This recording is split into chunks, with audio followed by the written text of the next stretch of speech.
শেষ পর্যন্ত সুদীপাকে চিনতে পারল সূর্য। সুদীপাকে জানিয়ে দিল তার আসল পরিচয়।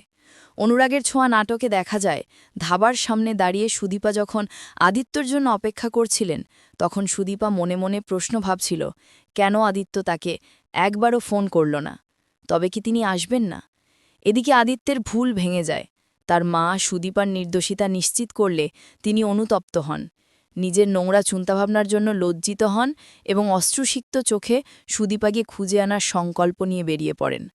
তরুণবাবুর কাছ থেকে তিনি জানতে পারেন যে সুদীপার গাড়ি কোন দিকে গেছে এবং সে অভ্রর সাথে রয়েছে, যা তার অনুশোচনা আরও বাড়িয়ে তোলে। অন্যদিকে সুদীপা যখন কাঁদছিলেন, অভ্র তাকে সান্ত্বনা দেন। সুদীপা তখন বলেন যে তার মনে হচ্ছে সে আদিত্যকে ভুল বুঝেছেন। ঠিক তখনই বেশ কিছু গুন্ডা এসে সুদীপা, অভ্র এবং টিনাকে ঘেরাও করে অশালীন মন্তব্য শুরু করে। গুন্ডারা অভ্র সুদীপাকে নিয়ে নোংরা কথা বলতে থাকে। অভ্র রেগে গিয়ে একা প্রতিরোধ করতে গেলেও গুন্ডাদের হাতে মার খেতে থাকে। গুন্ডারা সুদীপা ও টিনাকে জোর করে ধরে রাখতে যায়। ঠিক সেই মুহূর্তে রুদ্রমূর্তিতে সেখানে হাজির হন সূর্য।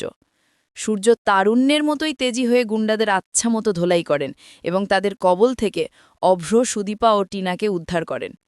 সূর্য যখন সুদীপার সামনে এসে দাঁড়ান, তখন তিনি চমকে ওঠেন।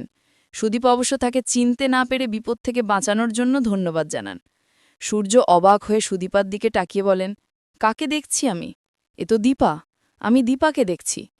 সুদীপার নাম সুদীপা জানার পর সূর্য বুঝতে পারেন যে সে তার নাতনি এবং রূপার মেয়ে, কারণ তাকে দেখতে অবিকল দীপার মতো। অভ্র বাধা দিয়ে জিজ্ঞাসা করে, এসব কি বলছেন আপনি? সুদীপা নিজেও অবাক হয়ে জানতে চান যে তিনি তাদের কেউ কিনা, কারণ সে তার অতীত জানে না। তখন সূর্য দীপার ছবি দেখিয়ে নিশ্চিত করেন, হ্যাঁ, আমি তোমাকে চিনি। তুমি আমার নাতনি, আমার বংশধর। তুমি দেখতে ঠিক তোমার দিদা দীপা সেনগুপ্তের মতো। তো দর্শক, সূর্যর এভাবে শেষ মুহূর্তে এসে দীপার ছবি দেখিয়ে সুদীপার আসল পরিচয় উন্মোচন করাটা তোমাদেরও প্রত্যাশা ছিল কিনাটা অবশ্যই কমেন্ট করে জানিও। ধন্যবাদ।